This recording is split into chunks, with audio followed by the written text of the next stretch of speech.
Assalamualaikum dan salam sehati sejiwa. Anda bersama saya Dilaila Kadir dalam Best 510 edisi 5 petang 15 September. Berikut laporan yang menjadi tumpuan jam ini. Penutupan sekolah di 5 negeri akibat jerebu hari ini melibatkan 2,045 buah sekolah dan menjejaskan 1.52 juta pelajar. Dalam satu sidang media khas, Menteri Pendidikan Datuk Seri Mazhir Khalid berkata, pembukaan sekolah pula bergantung kepada situasi terkini jerebu. Bagi sekolah-sekolah yang bacaan IPU di bawah 200 tetapi melebihi 150, sebarang aktiviti di luar sekolah tidak digalakkan, manakala guru dan pengetua diminta memantau kesihatan pelajar.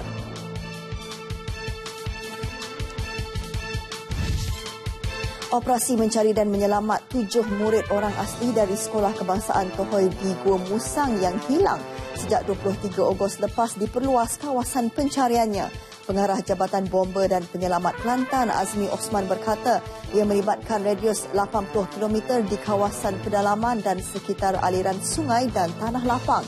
Pihaknya turut mendapat bantuan 30 anggota pasukan multi-skill team dari Pahang, Terengganu dan Perak. Operasi lebih 3 minggu sehingga kini masih belum menemui petunjuk lokasi murid yang hilang itu. Tahap kesedaran tentang kepentingan status halal dalam kalangan penggiat industri pelancongan di negara ini kian meningkat. Ketua Pengarah Islamic Tourism Centre ITC, Zulkifli Mat Said berkata, sejak tahun lalu semakin ramai penggiat industri itu yang berminat mendapatkan sijil halal daripada Jabatan Kemajuan Islam Malaysia JAKIM. Sehingga kini hanya terdapat lebih 300 buah hotel yang telah memperoleh sijil halal, namun bagi tempoh Januari hingga Ogos tahun ini, sebanyak 5,233 permohonan diterima. Khazanah Nasional berhad akan melaksana usaha mempercepat dan meningkatkan pelaburan domestik dalam tempoh segera.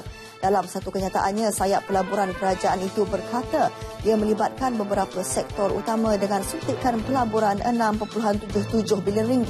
Projek-projek dan inisiatif dijalankan melalui anak syarikat, syarikat-syarikat pelaburan utama dan program pelaburan, termasuk Value Cap Sendirian Berhad dan TM Berhad. Khazanah juga telah meningkatkan peruntukan program skim pelatihan Satu Malaysia kepada 15,000 peserta dengan anggaran kos sebanyak RM95 juta setahun. Pihak berkuasa Turki menahan 10 rakyat Indonesia yang cuba menyeberangi sempadan Syria untuk menyertai kumpulan IS. Mereka yang ditahan itu kemudian dibawa ke Hospital Kilis untuk pemeriksaan kesihatan. Menurut laporan Dogan News Agency, kesemua mereka akan dihantar pulang sebaik sahaja prosedur yang dilakukan polis selesai. Laluan di Turki sering dijadikan individu yang ingin menyertai kumpulan IS, termasuk dari Britain, China, Amerika Syarikat dan beberapa lagi negara Eropah dan kumpulan radikal lain di Syria dan Iraq. Penganjur Formula One berdepan satu keputusan berat hujung minggu ini akibat jerebu yang semakin buruk di Singapura. Kebimbangan semakin meruncing apabila bacaan IPU dijangka akan kekal pada tahap tidak sihat sepanjang minggu ini. Walaupun bacaan indeks udara tidak mencapai tahap berbahaya, pihak penganjur tetap mengambil langkah berjaga-jaga kerana tidak mahu keadaan itu mengganggu penglihatan pelumba selain boleh menjejaskan bilangan penonton kelab. GP Singapura akan bekerjasama rapat dengan agensi berkaitan sebelum membuat apa-apa keputusan mengenai perlumbaan.